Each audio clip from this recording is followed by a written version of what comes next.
The mop boy can't even mop. He's stressing me out, Julie. He's stressing me out. That's your cold open right there.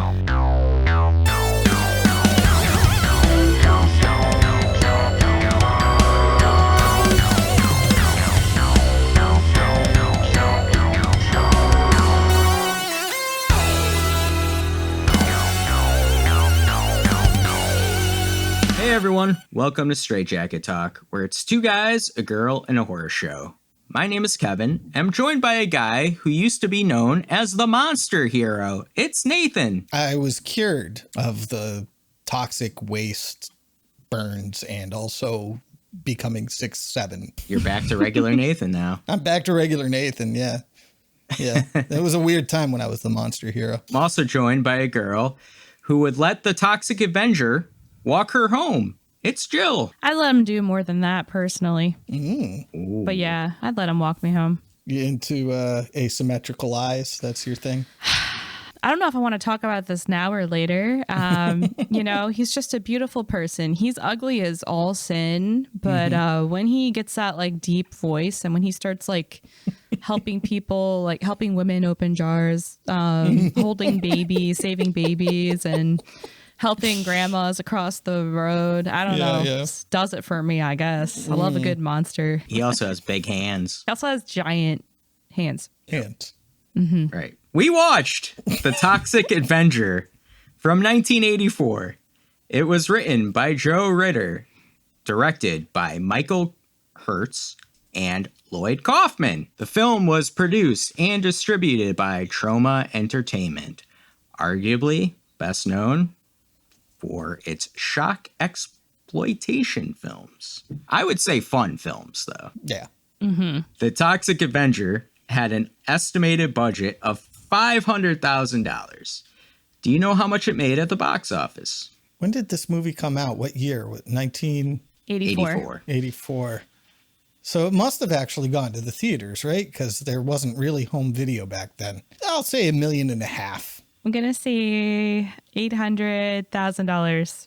According to Lloyd Kaufman himself, because I couldn't find any other official numbers on this movie. He has a little bit of a bias, though. Well, that's what I'm saying. So we'll go by Lloyd Kaufman for this. He told Washington Street Journal in 1989 that it had grossed more than $15 million.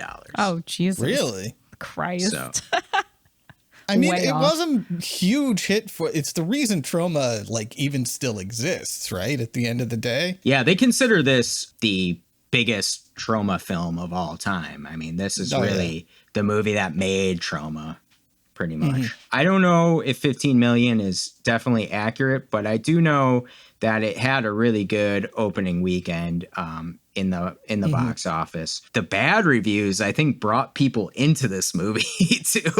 It's the kind of movie where that can happen, yes. Yeah. So everyone had to see what everybody else was talking about. So, you know, it's like the old adage that bad publicity is actually good publicity when you think about it sometimes. The IMDb rating is at a 6.2 out of 10, and currently the thermometer sits at 70%. So not bad. But what do we think of this movie? Before we go any further, if you could please hit the like and subscribe buttons, and also hit the notification bell, because when we have a new video, you'll be the first to know. Isn't that right, Nathan? Yes, it's a privilege. This movie, I think, we're reviewing at the right time, because the new one, or I guess it's a remake, correct? It looks more like a reimagining. There's a longer trailer out now. There's like a 3-minute trailer out now. And the stories don't seem to be even close to the same at all. But okay. So maybe like a reboot, reimagining sort of deal. I don't know. Okay, that sounds cool. We're just weeks away from its official release, finally, because it was made in 2023. So it's been shelved for a little bit. Yeah, at some point, distributors deemed it unreleasable. No idea what that means or exactly who said that, but it makes me want to see it more. Yeah. You know, has intrigue. Well, it's awesome that we were able to watch the original Toxic Avenger. Nathan, what's your overall thoughts? Have you seen it before? Yeah, I have seen it before. The first time I saw this was maybe about 15 years or so ago. My bass player, we were all hanging out and drinking and stuff. And he was like, we got to watch this movie that I have on VHS. Yeah. So he had seen it way back when he was in like high school. And I was like, I don't know. You're a great friend of mine. Love you. I don't really trust your taste in movies. But he was right about this one. I loved it the first time I saw it, and I had never seen anything quite like it. I had never seen any of the Troma movies. I wasn't really big into B movies either. This is hilarious. One of my favorite things about it is that the very first thing you see when you turn it on is, warning, the Toxic Avenger contains scenes of extreme violence. And then it keeps that promise. Doesn't let you down. I love how campy it is. I love how stupid it is. It's a movie that knows what it is. It's greatly entertaining every time I watch it. A few things here and there kind of dated, as to be expected from a B movie from 1984, but that almost adds to the charm in a way sometimes. For sure. Gill, what about you? This is my first watch of the Toxic Avenger. It's actually kind of shocking that I haven't seen it before. Another Troma movie, Frankenhooker, is like one of my favorite movies of all time. Hell yeah, it's sick. We'll have to talk about it sometime. I know this movie gets a lot of flack from some people. Some people say it's like so unwatchable, it's boring. It's that's what I've been seeing, like reviews boring. of. Wow. Really? Yeah. I was reading reviews earlier on Letterboxd, and it's kind of like you either like it or you don't. Yeah. You hate it That or makes you sense. like it. Yeah. Yeah. So the bad reviews, I was kind of like, I don't know. I don't really understand it because I feel like it's not a stupid movie. I feel like it's a very clever movie. Like you said, Nathan, like they know what they're doing. They make plenty of social commentary. You are aware, of course, that would replace our new toxic chemical dump just 20 feet from the reservoir for the entire area. Which we can talk about later. It's funny. And it adds in comic relief, like just when you need it. To me, like you said, 82 minutes for this movie, and they pack a lot in there. And it's funny as hell. Yeah, there's like some outdated stuff. What can you expect from a B movie? Slurs here and there. Yeah, then lots of different kinds of slurs. Jews, womps, and chinks. Yeah, but At least most of them come out of the mouths of villains, though. Yes. So, you know. yeah, and it kind of adds to the layer that everyone is kind of horrible. So yeah, it's my first time watching it, and I had a fun time with it. What about you, Kevin? So this is my first time watching it as well. And it's always been on my list to see for a long, long time. I remember growing up as a kid and seeing like they had the toys. I think I had toys from it, actually. They turned this into a Saturday morning cartoon. Yeah. Toxic Crusaders, Toxic Crusaders. I know how the jump is a lot, I think, in a way, but whoever like you saw shouldn't be showing this movie to a 6-year-old ever. whoever saw this as a cartoon, I mean, they're a visionary. Yeah. This movie for me is like my perfect horror movie, and we can debate like if it's horror or not horror. I get that too. I just love the vibes of it. It's a trash movie. It knows what it is. It's fun. It has such a big 80s vibe, which I'm a huge fan of. I love the cheesy music. I love the over-the-top nudity. I love the over-the-top gore effects. This is really like the trifecta of everything I love in horror. And I think what's really good about it is I think this movie has influenced a lot of other movies, especially in horror. And I don't think it gets enough credit for that too, because, you know, it really, I think, shows you what you can do with low budget for effects wise. Some of the gritty grindhouse vibe too, I think, is in this movie, which I love. You know, movies like Terrifier, for instance, I think maybe took some things from this as well. I know the tones are different, but I can see it in that movie. What Gill had said about Frankenhooker. I think if you have a perfect double feature, it's Toxic Avenger and Frankenhooker together. I 100% agree. I don't care which one you watch first. It doesn't matter, you know. Yeah. I think it would be a fun night. Popcorn, some beers. Perfect. They could be in the same universe, honestly, and they probably like are, and they're both like taking place in New Jersey, which I think is hilarious. That's so true. I didn't think about that. Yeah, I didn't think about that either. Is that like saying something about Jersey? I wonder. I don't know. I mean, that's America's like my first, armpit. That's my first note is, of course, all of New York City's waste is dumped in New Jersey. And of course, Tromaville is in New Jersey. Makes a lot of sense, actually. Yeah. That's so funny. Cause I was thinking man, Jersey, like Tromaville, it seems like the perfect New Jersey town. Yeah. Sure is. Yeah. I love too how they brand stuff. Tromaville, the Troma Health Club, right? Tromaville Health Club. It was like the Troma everywhere. National Guard. The Tromaville National Guard. I was like, they got their own National Guard. They're a village. Oh my God.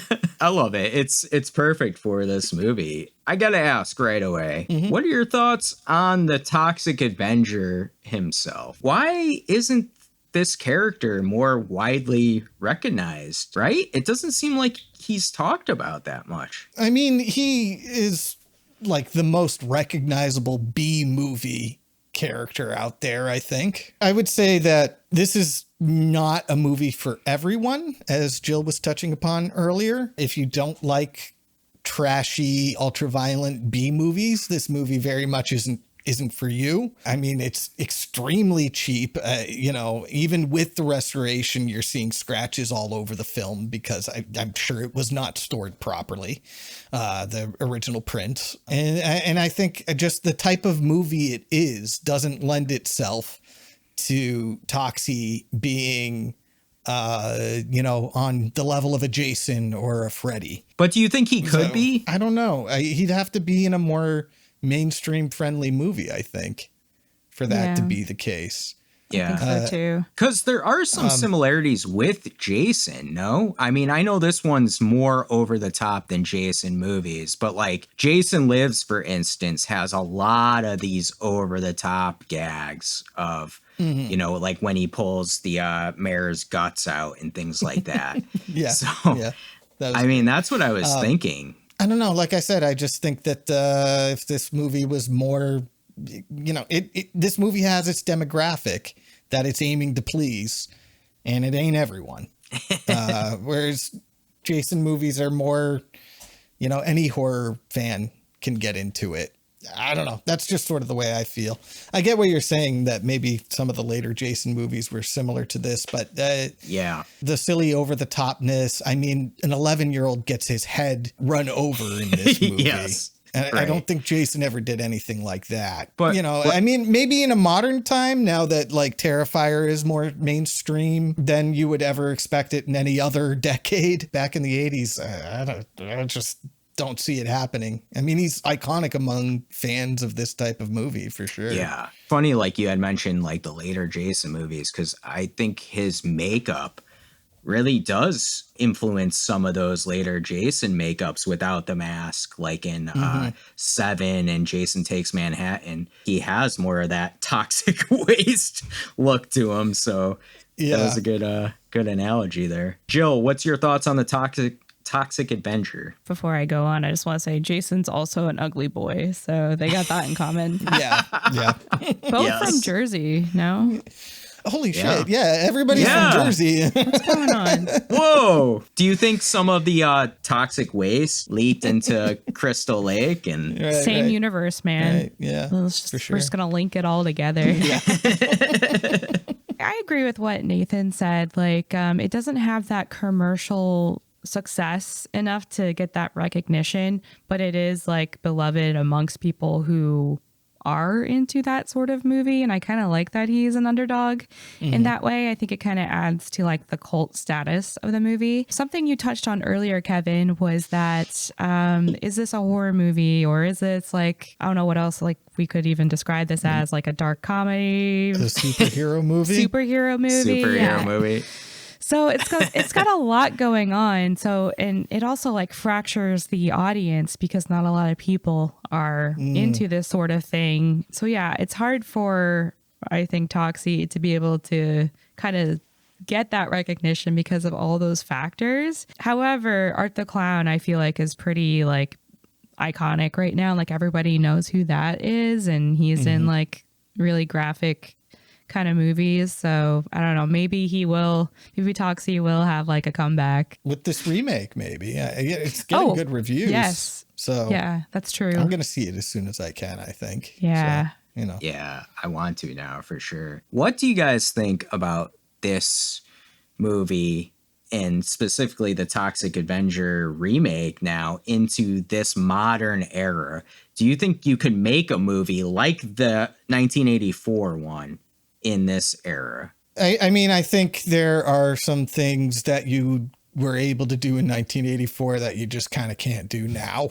Because it's offensive, right? I mean, there's a lot of slurs. There's a lot of use of stereotypes. For your information, everyone knows monsters prefer blonde. Although I don't actually think with that it actually targets minorities, to be honest with you, for the most part. Even then, there's some gay stereotypes at the beginning. You have the dude in the dress who's, I think O'Clancy is an honest cop. One says he's an honest cop. I don't know how much that sort of thing could fly, but I think you could still get sort of over the top and offensive and mean with it enough that it still retains some of that trashy, sleazy vibe. And the over-the-top gore is pretty important. And we've seen from the trailer that it definitely is going to have that over-the-top gore. I don't know. I think that's sort of a mixed bag sort of deal. It's not going to be exactly like the original because there's stuff that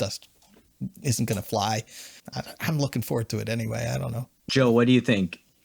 Do you think this movie could be made now? Like Nathan was saying, we have certain rules in society, just like in the movie, when they say you can't go around dry cleaning little old ladies. The public won't stand for it. Public won't stand for it. So the public isn't going to stand for racial slurs. No, I think it's totally possible to take seeds from the original, the Toxic Avenger, and plant something totally new, which I think after seeing that first trailer that we reviewed, I think that's totally there. Like, was there like a diner scene we watched or something? Yeah. That when I was watching like the like fast food scene this time, I was like, oh, this reminds me of the diner scene in the trailer. So I wonder if that's what they're trying to go for there, and like keep the over the topness of it and just make it ridiculous. Yeah. I don't think it's going to be the same tone. I don't know if it's going to be as like, like 80s kind of cheesy and camp, but I think it's going to retain like a special sort of, shock value that's pertinent to 2025. I think I just worry that because I think it's a tough balance, and spoiler, I think that this movie, The Toxic Avenger, balances the tones perfectly. And like we said at the beginning, knows what it is. I think I'm afraid for maybe the new Toxic Avenger, or a movie that wants to be like this, where they're going to make the tone too serious to appease like this audience, where you need more of the camp and you need to lean into it, especially for this type of movie. I don't know. When we saw that trailer and it started with like an advertisement for, what was it? What was the dish that they were serving? It was like Dick Burgers or something like that. The big cock. Yeah, I forget. It made me think, oh, okay, they're going for it. They're going to the right places for this. And maybe that's why it got shelved for a while too, because they're like, whoa, like, I don't know if we can release this movie. Yeah. How's the public going to react to something like this in 2025? Yeah. Screw it. You got to go with it. I want to get to some of the big scenes in this movie because holy shit, the villains in this movie are villains. Like they are not likable characters, right? Mm-mm. I mean, no. What? What are you trying to say something, or are you taking a rest? What are you doing, Kevin? Thinking if I should say it. Say it. That the villain chicks are hot? Oh yeah, they are. Yeah. Oh my God. Yeah. You know who's one of my favorites though? It's Bozo. Yep. Bozo! Yeah, I love Bozo. Holy you know what? shit. I love Bozo too. You're not alone on this one. Yeah! Bozo is out, hilarious. He is so stressed out. Stressing me, Julie. He is stressing me. Holy shit. If I could find somebody like Bozo has in Julie, oh my God. Is that not... That's like the perfect mop boy woman. can't even mop. Take a look at that fucking guy. The mop boy. Can't even mop right. He's stressing me out, Julie. He's stressing me out. Gotta do the hands in there. Yeah. I love his That's your cold open right there. I mean, Yeah. Bozo and Julie, man, this is like Romeo and Juliet. They have Tromeo. Actually, Tromeo and Juliet, I believe, is the name of another Troma movie. Whoa.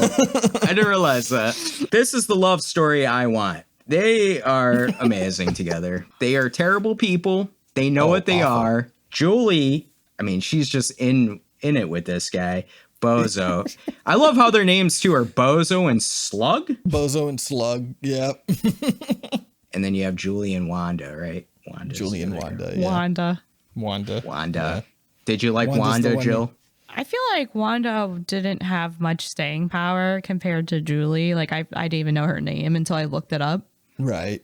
You know? I'm not even sure they said her name in the movie. I also looked it up. Ah, okay. That might be it. I'm not positive of that. But Wanda did masturbate to pictures of a decapitated 11-year-old. So. Ooh, yeah. Ooh. Wanda had the better death scene, too. Like, Julie kind of got killed off camera, right? Yeah, that's sort of like a... Maybe they ran out of money for that one sort of scene, it looks like. So Wanda got the hot ass. Let this be a lesson to you, hot ass. But that was after she was jilling herself. Oh, boy. Pictures of a dead 11-year-old. Which is so fucked up. Jesus fuck. It's fucked up that they actually like play out the car like hitting scene where like you get points for hitting certain people. And you expect them to cut away, right? Like, I mean, if they're going to kill the kid, at least cut away. No, that tire goes over that kid's head and crushes it. Like a watermelon. That I believe is what they used for the special effect, actually. No way. I'm pretty sure it was a melon of some sort. Yeah. Cost effective. Mm-hmm. And it like looks really good. It looks good. You know, yeah, it's screwed up. I mean, the whole them in the car scene and just Bozo, he's all ready to go. Do we the points, the rules, what are they? Yeah, he's so geared up for this shit. Like, tell me the rules, Julie. Tell me the rules. Like I said, what a woman. She's right in his ear, giving him the rules. Yeah. Calming him down. Is he high or is this just his way? Like, this is who he is. Were they doing drugs at one point? They were doing ab crunches and passing a joint between them every time they did a crunch. Okay. Wasn't one of the guys selling out of the health club there? Yes. He had syringes. So that's probably steroids. But he seemed to have like a plethora of drugs in his locker other than possibly steroids. Well, there was that guy in the green shirt who gets it when Toxie smashes his head with the weight machine. And he's got all sorts of drugs in there. Yeah, that's the guy. And he was getting drugs from the mayor and his group. Is that how it was? I guess so. I think so. He walks up to the mayor and he's like, here's the money from the drug division, Mr. Mayor. I got today's receipts from the drug division. No, for real. Like, I think one of the like big themes or like messages or like storylines in this is that the mayor is like so corrupt, but he's on these billboards and he's like, vote for me to make Tromaville healthy again. Yet this guy is like morbidly obese. He's like in the gym, like eating food and like just getting massages, getting his belly getting his belly rub, which is disgusting. It was so gross. The Toxic Avenger comes in and like not only does he, kill off the drug dealer, he also kills the mayor, who is like the reason why this town is so corrupt, and he's like a disease, So like there is this like thread of him like keeping the town healthy. Yeah, corruption and environmentalism are actually big threads in this movie. I agree with you entirely on that. This movie has more to say than most movies like it, I think, normally would. Which is cool. It would still be great without it, but I think it's I don't know. It helps. Has lots of layers. And that's why I think it sets it apart and makes it so good, like from like other like B movies that are, they're there for the tits and the drugs and the laughs and the gore. But this is also like saying a lot of things, and it is like deceptively smart. And deceptively wholesome at times too. Yes. Yeah. So yeah, for sure. Like, I think this movie has a heart. So it's like, yeah, for sure. Like Gill said, it's not just all fluff. Like there is underneath it all a good message, kind of like the Toxic Avenger. Underneath them all, big heart. Yeah, yeah, exactly. Big dick. Like there's definitely cruelty. A big toxic dick. Yeah. I'm sorry. Continue. There's definitely cruelty in this movie, but it does feel like they're trying to balance that out, and that the movie overall has a good heart despite all the cruelty. It's so ridiculous that the relationship between this blind woman and this giant monster, it just is so heartwarming and wholesome. Like you are rooting for those two crazy kids to, be together forever at the end of this. So, Right. Yeah, and he like her dog that gets shot, he puts like the picture up of it, and she can't even see it because she's blind, but like he does it anyway because he loves her, and he's just so friggin' sweet. Yeah. They're cute. They are cute. Not as cute as Julie and Bozo, but they're cute. Way cuter. Listen, if that is the type of relationship that you like yearn for, I think you need to sort something out, because you should be aiming for the nice wholesome relationship between Toxie and was it Sarah? I mean, Julie and Bozo are very supportive of each other. Yeah. Oh God. I don't condone anything they do. I understand. Oh my goodness. Yeah, I think that's important in this movie, because I've seen other like B movies, like kind of the over the top movies that just beat you down with like constant the meanness, and the negativity, and like I like kills and seeing the effects, but like when you just are doing that over and over again, like spot after spot, and you have no substance underneath it, it falls flat for me, because it's like, well, okay, why do I care at this point? I don't. Who am I rooting for? Sort of deal. And it's also draining to just have something so serious, like when you watch Terrifier, like, if you like it, it's fun, but morally, like at the core of it, it's kind of draining. But like I said earlier, this is kind of clever with its like well-timed beats of comic relief. For example, we were just talking about the car kill with the little kid, and they're taking photos, and afterwards they insist like they want to like go kill more. And I love that. I think it's Slug who like objects. Yep. And he's like, well, I can't, because I gotta wake up early to go to church tomorrow. I gotta go home. What? Well, I gotta get up early in the morning. Gotta go to church. Oh. And they're all like, oh yeah. It's just so funny, and it takes like a little stab at like, the type of people who are like devout in their faith, but they ironically go out and do all these horrible things. And I love that it does that too. Yeah, it definitely is poking fun at that, and the high moral ground and stuff like that too. Like we touched on with the mayor and things like that. The people that should be keeping you safe aren't. And then like, I like how that's a thing in this movie too, where like the mayor almost becomes like jealous of the Toxic Avenger because he's cleaning up the streets. Yeah, he's beloved, right? Nobody's making T-shirts with the mayor's picture on it with "I love the mayor." Toxie, he's got T-shirts out there. Mm-hmm. You know what I really love too? Is he ever known in this movie as the Toxic Avenger besides the narrator? I don't think so. He's just the monster hero, right? Yeah. Yeah, and actually, I keep calling him Toxie, but nobody calls him Toxie until the second movie. I'm pretty sure you're right. They just call him the monster. Melvin and the monster. Melvin. Let me ask you, do you think he goes through a character arc here? Because Melvin... Hell yeah. Biggest character arc, yeah. Melvin is the biggest this changes. This slimy, but like even his like personality wise, because they didn't show him as like a nice guy, who's just kind of a little nerdy and awkward or whatever.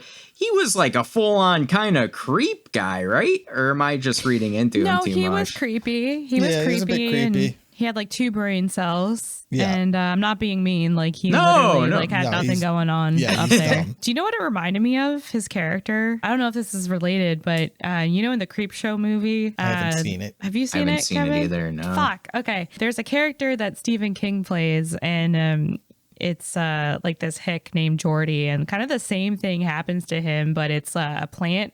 Not a plant, it's like an alien substance that comes in the farm and it like overtakes him. He turns into this like big green monster made of like, I don't know, fucking moss and shit.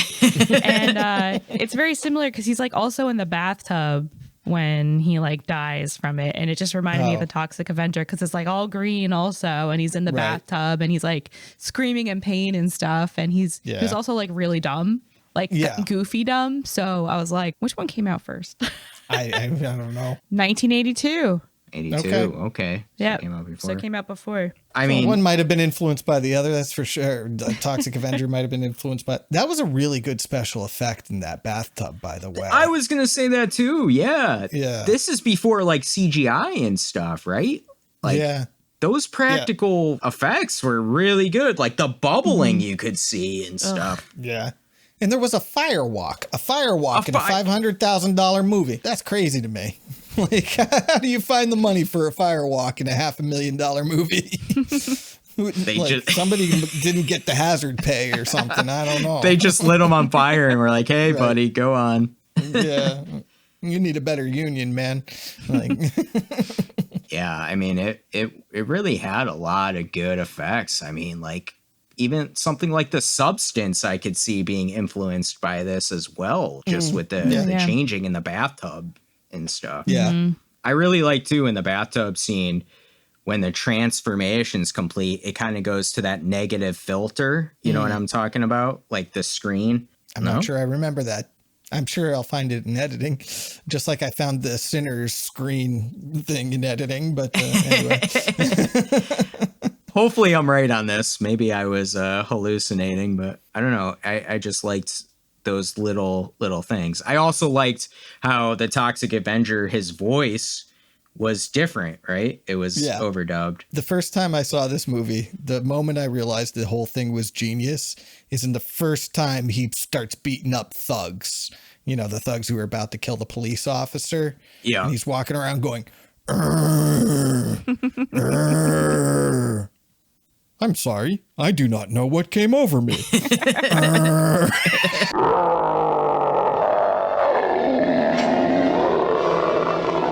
I don't know what came over me.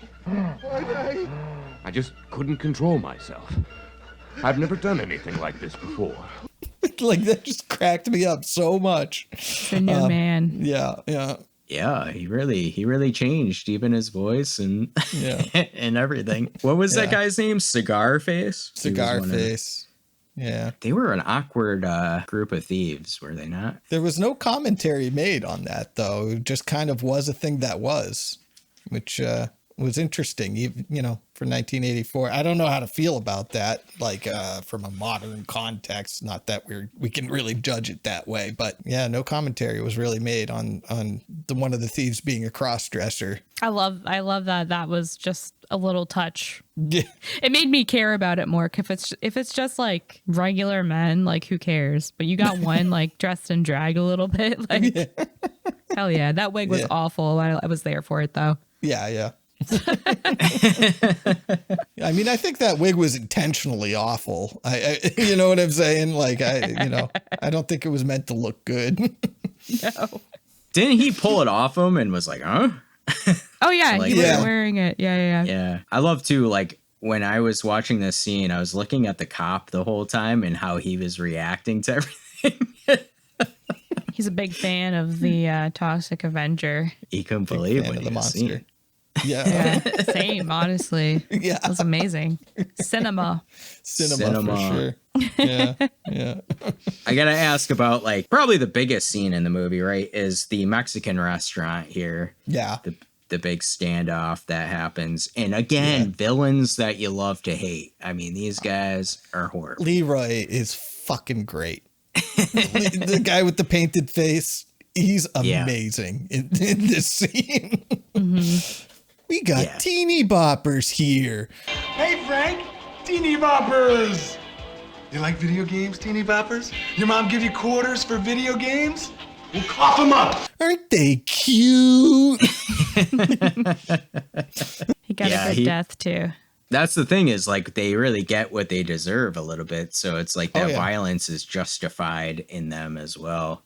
Mm-hmm. Right. The guy who played the main villain here, who gets his arm ripped off, Frank, he was an amputee in real life, and they kind of used that for their advantage. Yeah, because he got his arm ripped off in the movie. Wow. Okay. But the thing, I've seen this movie a few times, obviously. If you look for it, you realize that the arm that they have on him for before it gets ripped off, it just looks awful. Terrible. Like it is the worst looking prosthetic arm you've ever seen in your entire life. But they don't show it very often. Most of his shots are from like the shoulder up, so that they don't have to show the really awful looking fake arm.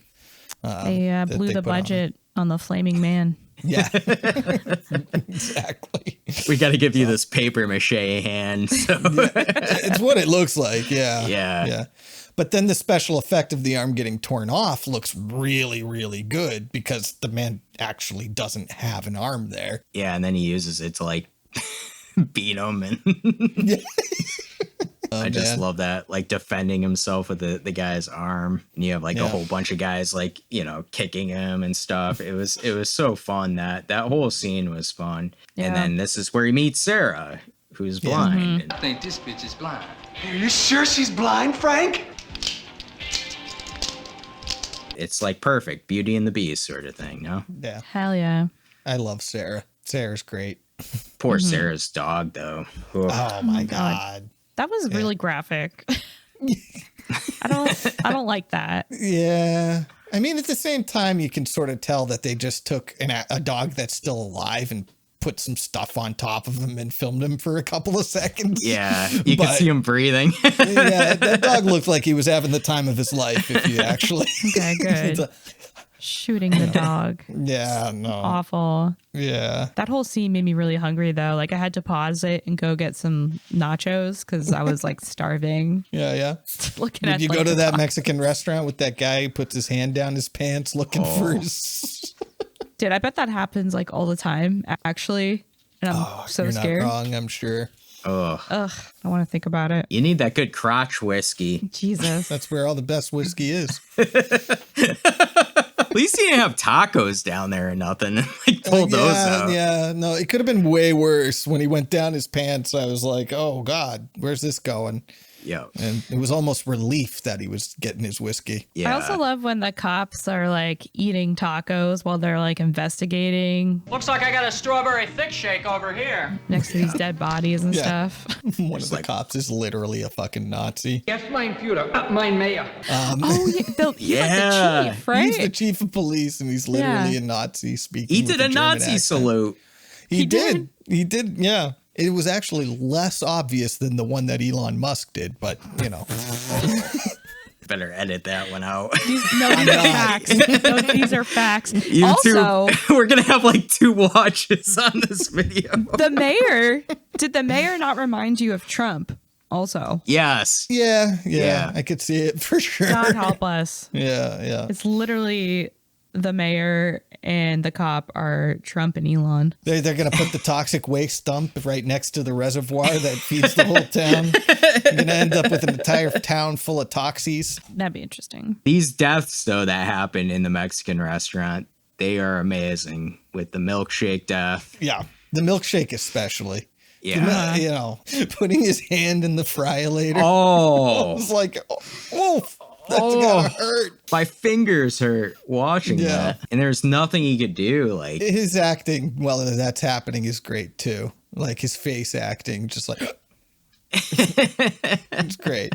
I gotta ask, because this was a part of the movie I was a little confused on, was the lady in the laundry room. Yeah. So I'm like, why is he targeting this lady? Like I almost went back to like see if I had missed something with her in the movie. The cops say it after. Yeah. Yeah, they say that she's like the leader of a white slavery or an slavery international ring? white slavery ring, yeah. That little old lady was hardly a pillar of the community.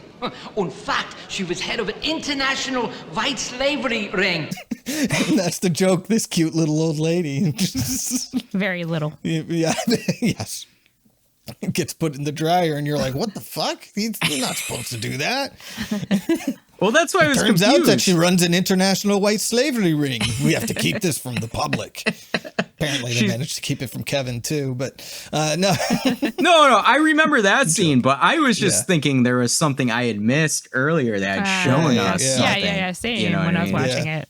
Yeah, I was like, why is he killing this lady? Right. And even he's questioning it too, right? Because he's like... And every day I go out and I mash people. I tear them apart and I can't stop.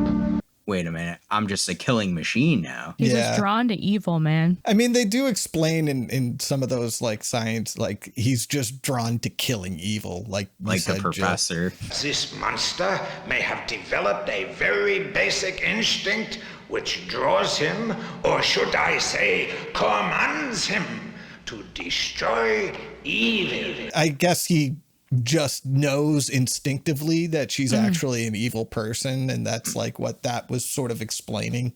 Gotcha. Yeah, because I was like, well, if he's confused now, like he's killing people, why wouldn't he want to like separate himself from Sarah too? He tried to. Well, kind of. He was like, I shouldn't be around you. You shouldn't be around me. I'm dangerous. And she convinced him, you know. She was just like, hey, let's go live in a tent. He's like, okay. Yeah. Hey, can you bring that blue bikini?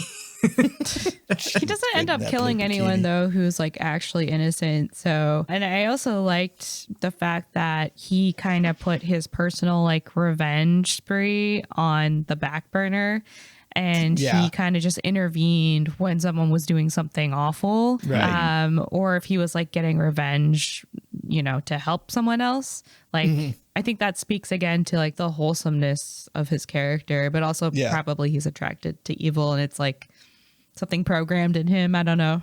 It's scene where the 12 years old and only $12. Only 12 years old and only $12. Oh. You're not David Bowie. Oh my God. And then it pans to his face, and he's clearly not David Bowie. He's not David Bowie. Dude, I actually laughed so hard. That's my favorite quote. Yeah. I love how he's pissing. He's not like, David Bowie.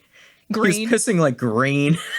Yeah. That's actually right after they show the monster. Did you notice that they didn't actually show his face until about 40, almost 50 minutes in, somewhere around there? Yeah. Which I thought was cool. They saved it. You know what's awesome too is this movie is really smart. They had teased something earlier with Wanda, I believe, where Slug wears like a sack over his head and comes up to her, and then when she's gilling herself in the sauna there, it's the Toxic Avenger with the sack on his head. So I thought that was a really cool callback. She's like, how long are you going to do this Elephant Man act? Slug, please stop with that Elephant Man bullshit. I am not an animal. I am not an animal. We're referencing David Lynch here. You know. One of the things I love especially are the like cheesy scenes between Sarah and the Toxic Avenger, like dancing and, you know, just the sweet moments in between. There's a love story. It's comedy, but you also feel actually heartwarmed by it, you know, while you're laughing. I have a weird parallel, and no one freak out when I make this comparison. Okay. Especially you, Nathan. Okay. Just preparing myself. So when I was watching this, I was like, this is just kind of like the horror version of Pee-wee's Great Adventure. Because he's freaking out over here, Jill. I know. Hear me out. They're both like really quirky, right? And kind of dumb and goofy. And then someone does something like, I don't know, steal a bicycle or, you know, throw you into toxic waste and humiliate you. And then you have to get revenge. But on the way, you fall in love and you have like a really wholesome love story. So in that way, I thought they were similar. I get it, I guess. Okay. Yeah, that works. They do have sort of similar tones when you think about it a little bit, even if Toxic Avenger is much more sleazy and you know. Yeah, not as wholesome, maybe. Yeah. Yeah. Yeah. Yeah, I guess. Yeah. I'll tell you what wasn't as wholesome. Poor Bozo, you know, driving his car, trying to play his favorite game, and who comes? The Toxic Avenger. First, he pulls out Slug. I'm not sure Slug died here. I don't see him living through that.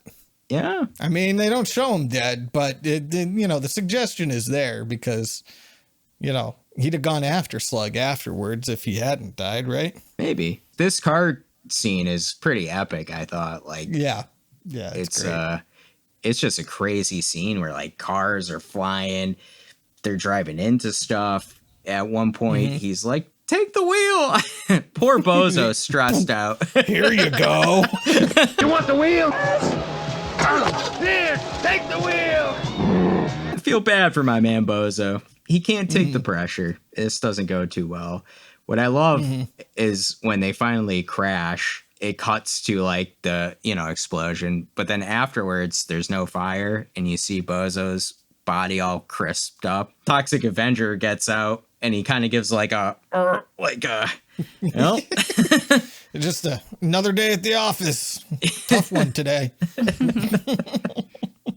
Walks away. I thought that was fun. Like that whole scene just was like cheesy car chase. It was like an 80s car chase, but Toxic Avenger style, I think. It was a lot of fun. I thought they were going to hit those kids too, and like in the playground there. And like, holy shit, he's going to kill kids too. Like what the hell? Yeah, I don't think they're not going to make Toxie do that, you know. And if they did make Toxie do that, it would turn out that those kids are like running drugs to the elementary school or something. Yeah, they're Nazi kids or something.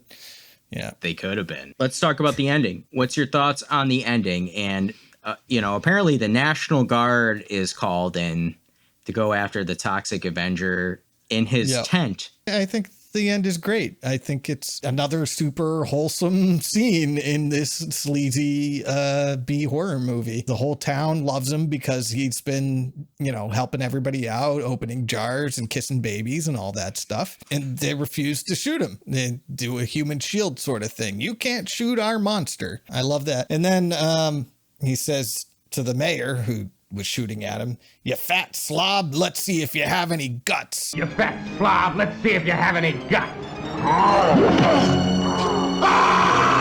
Pulls out his guts and the mayor's like, "Oh!" and starts trying to push his guts back into his stomach.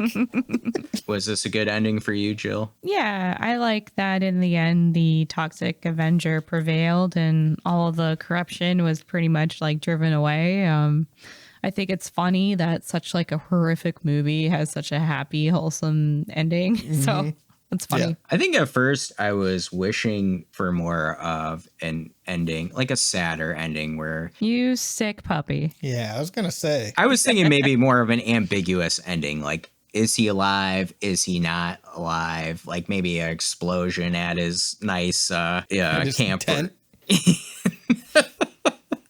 Out in the tent. Yeah. It's like one of those, like, is he alive? Isn't he alive? And I was thinking it would be cool, like, for a post-credit scene, you know, his hand sticks out, he's still alive, so it gives you hope, something like that. Now that I've thought about it, this movie, the ending's perfect. Like, it needs a happy ending, right? I feel like the ending fits its tone, fits everything that it was trying to do. Whereas, like, what you're talking about is more like a traditional, you know, Jason Voorhees sort of ending. And that's true. Horror. So more horror. Yeah.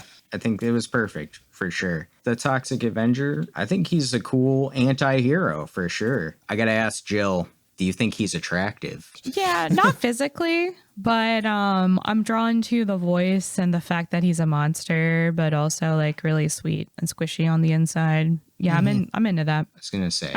Just put the bag over his head. We're fine. Yeah. I know you like monsters, so. Yeah. This is. I don't know though. After seeing like that neon pee, I don't know if I want his bodily fluids inside of me. Yeah. That is an understandable thing to be nervous about. Yeah.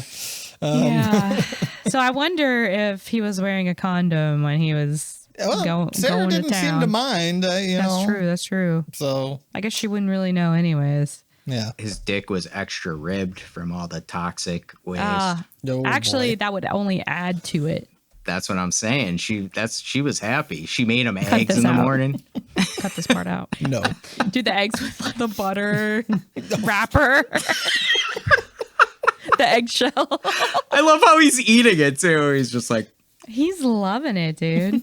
Is he in a bathrobe too? We didn't even talk about how he just made his house at the dump. Like tires and shit.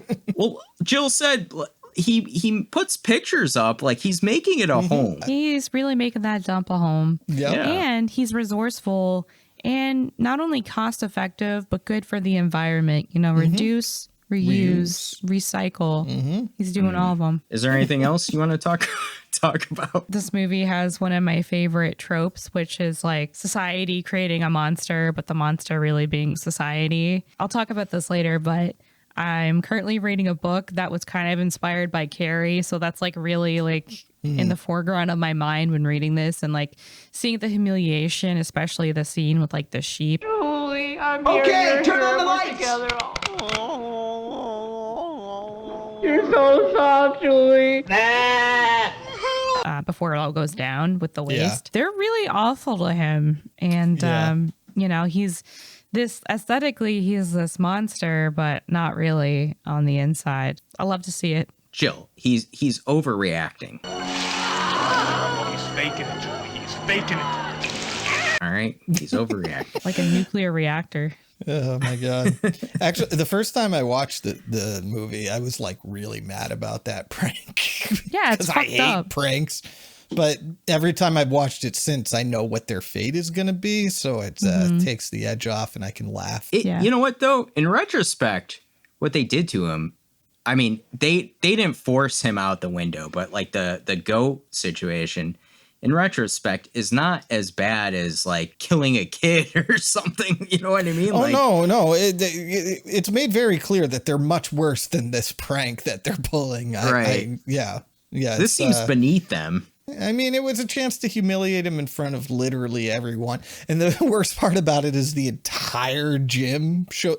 Everyone. I swear to God, you can't fit that many people into a gym like that. There'd be no room to work out. They're all laughing in his face. That gym was always popping. Like, I would actually like to be a part of the Tromaville Health Club.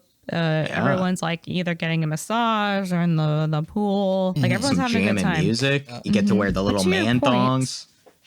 Gross. But to your point earlier about how you think this might be beneath them, they're always doing like a variety of awful things. Like it ranges from the extremes of like murdering people and beyond.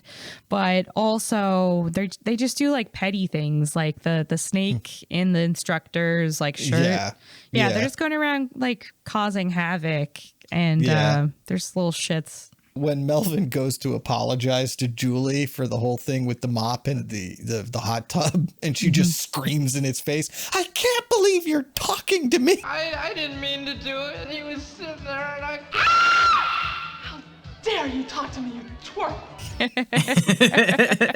That mop going into that hot tub is the least of your worries if you're going into a hot tub that's in public. Did you see the color of the water when he like takes the mop out? It's like brown for real. Yeah. So I think it was dirty before he put the mop in there. Yeah. I liked that they used Night on Bulb Mountain as the song as he's transforming.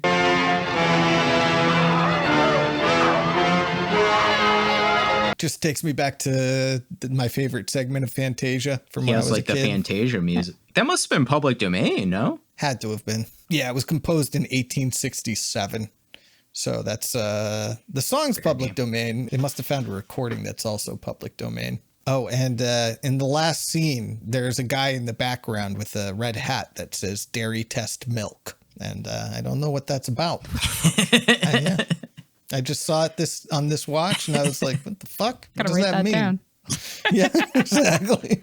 Exactly. I don't know. I was like, I got to bring this up. Testing the milk. Is this true? Is Marissa Tomei in this movie? Yes. She's just like an extra, though. She's like in the locker room at one point, and I'm going to have to look up what scene it is to edit it in even. But yes, Marissa Tomei is uncredited in this movie. I'll be talking about Marissa Tomei later, actually. Ooh. We're ready for quote or kill. We're going to give you our favorite quote of the movie or our favorite kill of the movie or both. My quote, I got to go with my man Bozo. He's stressing me, Julie. He is stressing me. Oh, Bozo. I can't take it, Julie. I cannot take it. He is screwing up my karma. He is something up my karma. Screwing up my karma. That's what it is. I cannot take it. He is screwing up my karma. I'm stressed. I mean, Academy Award winning. This is what makes Bozo great. Just shit like that. He's just so over the top. He's a cartoon character in human form. It's perfect. Yeah. My kill, I was going to say the milkshake death because I really love that one. I'm going to give props to the lady going into the dryer, a la My Bloody Valentine, Miss Mabel. Yeah, that's what I was thinking of. Yeah, I like the callback there. So I thought that was cool. This movie has a lot of great deaths, which I think is really awesome. Like the effects, some of them obviously are over the top and a little like cheesy, but some of them I thought were really, really good too. So yeah. And then the owner of the shop comes in and is like, "You know that people aren't allowed on that machine, Miss Haskell." Mrs. Haskell, what are you doing back there? You know customers are not allowed on that machine. She's just laying there. Why would she go up there in the first place? It didn't. Oh my goodness. Why would that have to be a rule? Do people just go up there and lie on it? I don't. That reminds me. I love the scene where he's walking past the pool, the Toxic Avenger, and it's like, no going in the pool if you have boils, rashes, blah, blah, blah. Yeah. It's like, God damn it. All the things. Yeah. Poor guy can't go in the pool. That's actually one of the more stylish shots in the movie, too, because there's like some dry ice sort of effects going on in the pool, and there's like a glow going on there. Like the filming of this movie is pretty basic, but that shot I thought was pretty cool. He had a little smoke rising too when he was getting turned on there from Sarah, right? What are you doing to me? I've never felt like this before. Yeah, that did happen. Bang. Smoking. Jill, how about you? I briefly mentioned my favorite quote, which was he's not David Bowie. You said you were going to take me to see the David Bowie concert. He's not David Bowie. So funny. Predictably, my favorite kill is the milkshake kill. Yeah. I'm with you on that one, yeah. Oh, Nathan too. So two of us. Okay. Yeah. Wow. I love that the guy, Leroy, just gets waterboarded with milk, and then he gets like all of the ice cream or milkshake toppings like put on him. Mm-hmm. And then the best part is like he daintily puts like the cherry on top, and I was just like screaming. It was just so funny. Like And then he puts his head in the fucking milkshake mixer and it's brutal. And God, I just love it. Everywhere. And So that's yours too, Nathan? Yeah, that's my favorite kill as well. For all the reasons you just said. We just went over my favorite kill. But my favorite quote is, Julie, this guy, if he can't take a joke, he stinks. Get the hell out! If he can't take a joke, he stinks. All the while Melvin is on the ground, just like burning away. Boils are starting to pus up from his skin. Something about that just made me laugh a lot because it's, it's just such a ridiculous thing to say. Well, somebody is clearly not in good shape. Yeah. Again, just the over the topness of the evil of these characters is pretty hilarious. All right. Well, we're on to our letterbox rating. We're going to rate this movie from 1 to 5 stars. 5 is the girl boobs in this movie because they are amazing. The girl boobs? Girl boobs. 1. As opposed to. 1 is the mayor's boobs.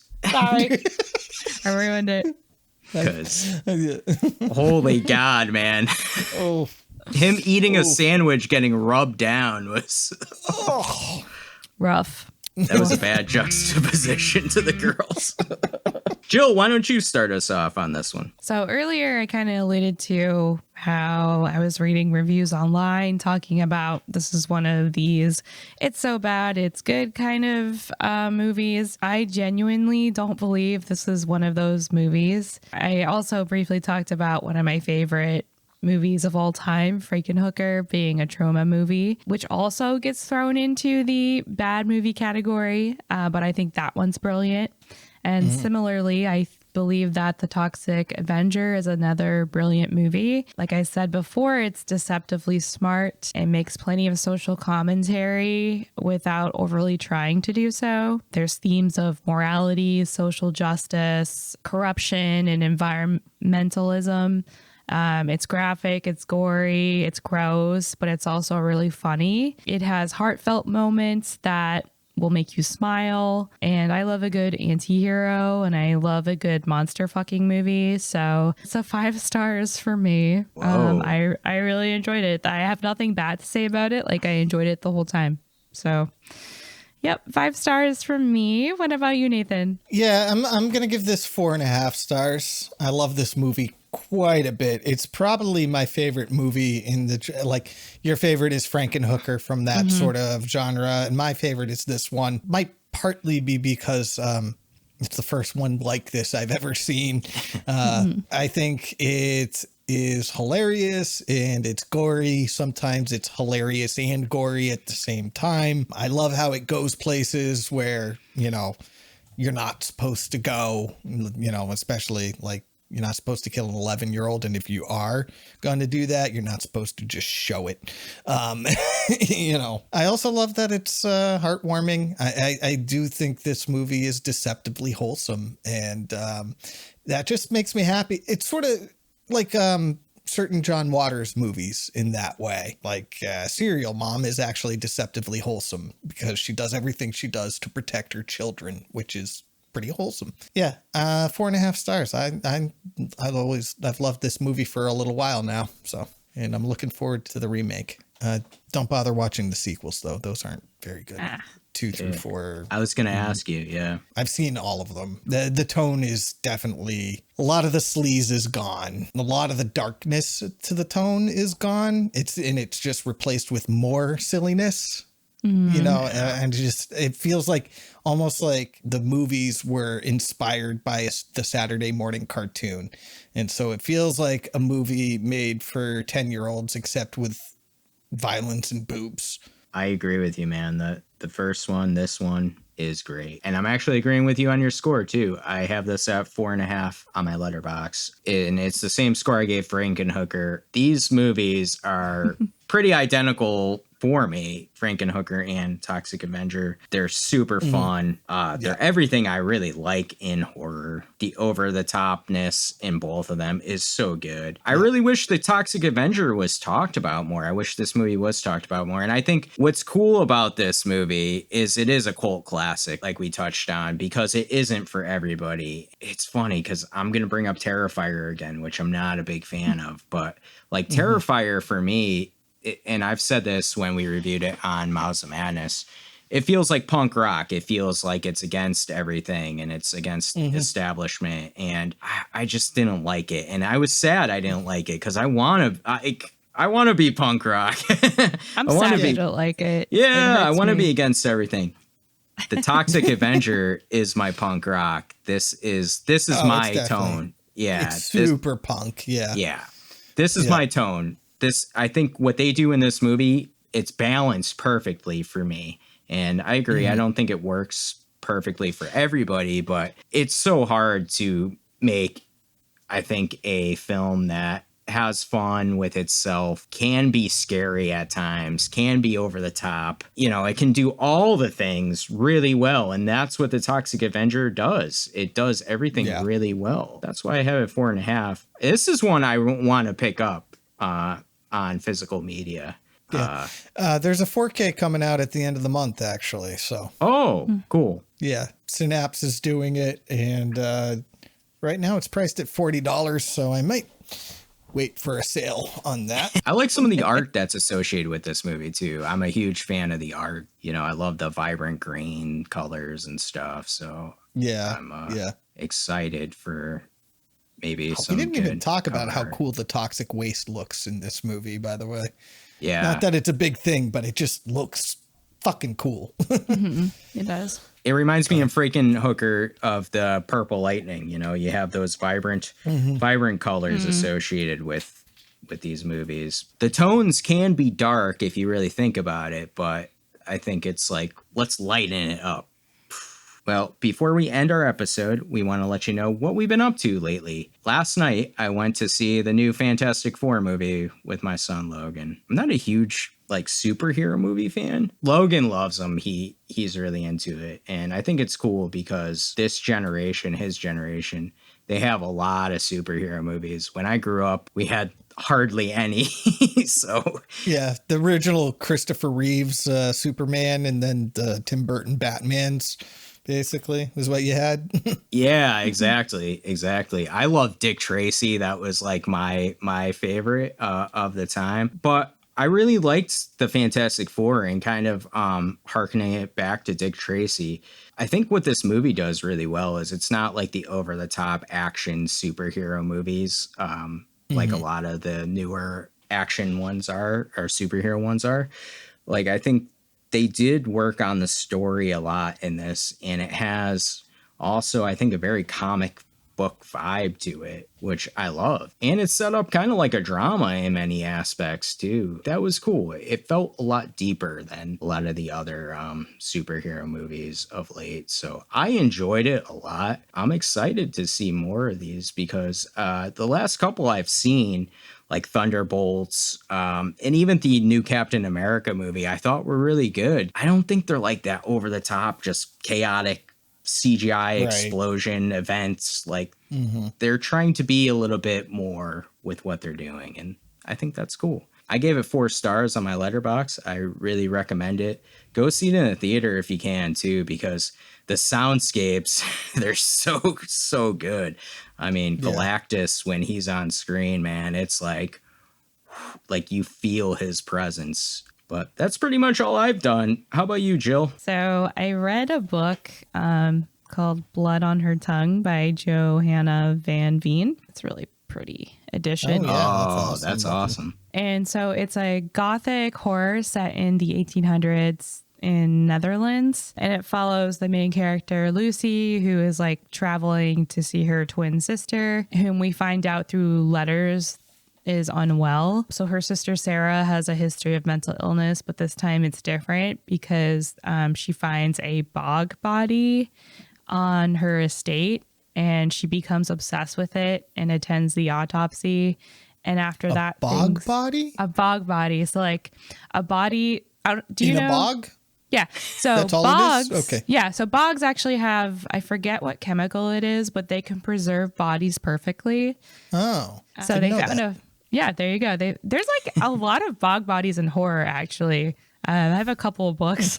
Okay. I don't know why I don't know why I know so much about bog bodies. I've never heard this term until tonight. Neither have I. It's kind of like finding like a mummy, you know what I mean? It's like preserved because of the chemical. They find this bog body and she becomes obsessed with it, and she attends the autopsy, and then weird stuff starts happening to her. Can't really say much else without spoiling it. It's really good. I highly recommend it to anyone who likes to read horror with an emphasis on like Gothic horror. It's kind of in the same vein as like Dracula and Frankenstein. It's feminist, it's a little bit sapphic, and it's beautifully written. Right now I'm also listening to an audiobook. Simultaneously I'm like also trying to read the book on Kindle, but it's called Mary by Nat Cassidy. It's a horror novel that was inspired by the author's experience with Carrie as a kid. So I kind of talked about this in the episode.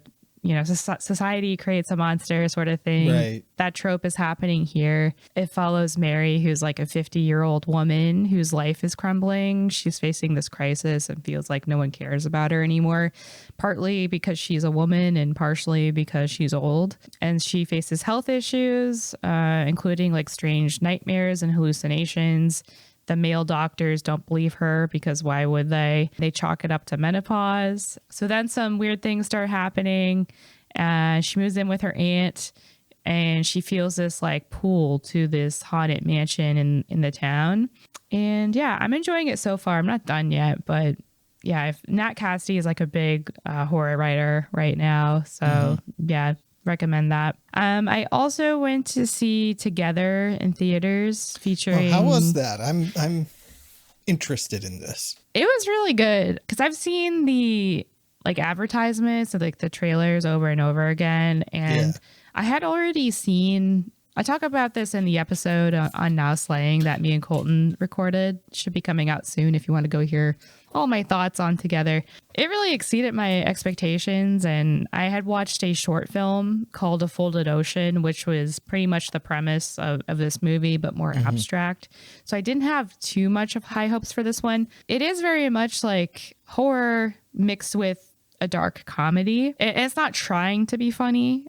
It's like kind of subtle. My theater was packed and everyone was like laughing. It was really gruesome also. Like it was gnarly. Was was the crowd reacting like to the gnarly parts? Yeah. Oh, that's awesome. They were reacting to that. They were laughing. It was a very vocal crowd. So that was cool to see. You don't see that very often anymore. As long as it's not people talking, that's cool. Yeah, no one was talking. I had a good experience. The last thing I'm going to talk about is I've been playing a game called Phasmophobia. I've heard of this. It? Yeah? Yeah. I've never played it, but... Do you know what it is? No, but people talk about it on the Reddits. Oh, the Reddits. Yes. Yeah. It's kind of like a ghost hunting game where you have to use certain tools and go into a haunted house and figure out what type of ghost it is based on the evidence that you find before it kills you, because it hunts you also. It's terrifying. Like I'm such a baby, so it's really fun to play with other people. I've been playing it with my friends, but also I'm too scared to go into the house sometimes. I'll just stand at the door. You guys investigate. Yeah. I'll be right here to reap the benefits. It's scary, man. Yeah. But yeah, that's all I've been up to. Nathan, what about you? Yeah, so I've just got a couple of rewatches. We were talking about Marissa Tomei earlier, and I rewatched My Cousin Vinny. Oh, yeah. Which is have you seen it, Gill? Or? No, but I've heard of it. Is that also in New Jersey it takes place in? No. Okay. The lawyer is from New York. Okay. Played by Joe Pesci. Okay. And his girlfriend is played by Marissa Tomei. Where does it actually take place in? It's like Kentucky or Tennessee? Down south, right? Yeah. These two kids go into a store and they accidentally steal a tin of tuna and they get arrested. But what they don't realize is that they've been arrested for murder because two people who look exactly like them went into the store and shot the clerk. And so they're in jail. They call their mom and she's like, oh, we've got a lawyer in the family. It turns out to be my cousin Vinny, who is not a very good lawyer. He's played by Joe. It's basically a fish out of water movie with Joe Pesci being the lawyer from New York. He plays Joe Pesci. He plays a monster, basically, but he's not actually a monster. He's a lawyer, but he's down in Tennessee with the good old boys and everything's different. And Marissa Tomei plays his girlfriend, who is extremely New York. And she's, wearing these skin tight purple dresses. And like I said, it's a fish out of water story for the two of them. And I don't know, they get into some hilarious hijinks, and it is funny all the way through. I'm not sure what else to say about it. I gave it 4 stars on my Letterboxd. I love when he has to buy the suit. It's like that old school. Are you mocking me with that suit? No, sir, I am not. Marissa Tomei's final speech. I can't say anything about it because it's a huge spoiler as to how the movie ends, but it's great. Marissa Tomei is amazing in that movie, and she looks amazing in that movie. She's the highlight of it, I think. Joe Pesci's great, but Marissa Tomei, I think, is better. And then the Karate Kid is the kid one of the kids who gets arrested. What's his name? Ralph Macchio. He's fine. I don't know. Whatever. I also rewatched Predator because I mentioned something about Predator in our last episode. Oh, yeah. It's one of my favorite movies. I've watched it a million times since I was, 7th grade was probably the first time I watched it. It's got Arnold Schwarzenegger. Jesse the Body Ventura. Yep. Yeah. And it's got Carl Weathers. It's got a couple other guys. Oh, Carl Weathers. Yes. This is the origin of the epic handshake meme. These two muscly men doing the handshake. Mets fans, Red Sox fans, hating the Yankees. Right. But anyway, and then there's a monster that is from space who tries to kill them. It's great. Fun all around. I've never seen it. Who hasn't seen? Oh, you haven't seen Predator? Shit, that was awful timing. Yeah, I've never seen it. I don't know if you'd like it, to be honest with you. I don't think I would. I feel like I think it's butt already because I like Alien. I'm like, I don't want to watch Alien versus Predator because I don't know if I'm gonna like Predator. Well, if you like Alien, you might like Predator. It's very different from Alien. The reason I thought you might not like Predator is because it's one of the manliest movies of all time. That's what I mean. Like, I'm not really into that. And Alien is the opposite. Yeah, opposite. Yeah. That is definitely true. Too much men. Okay. Although, I mean, there's a whole bunch of analysis that says it's actually about masculinity too. Okay. Maybe I should be a little more open-minded. These are big, muscly men. They're all giant and hyper masculine men. And at the end of the day, that doesn't matter when you're up against a predator. So, and then even in the ending, Arnold does not solve the problem by being a big, muscly man. He has to use intellect, having guns and muscles doesn't help against the predator. So I'm shocked. I know, right? I ain't got no time to bleed. I ain't got no time to bleed. Although the thing that's funny about that line, too, is the other guy goes, yeah, okay, man. Like, the movie understands that the line is absurd. Like, and it's like almost part of the commentary that he says the dumbest man thing ever. And the other guy's like, whatever you say.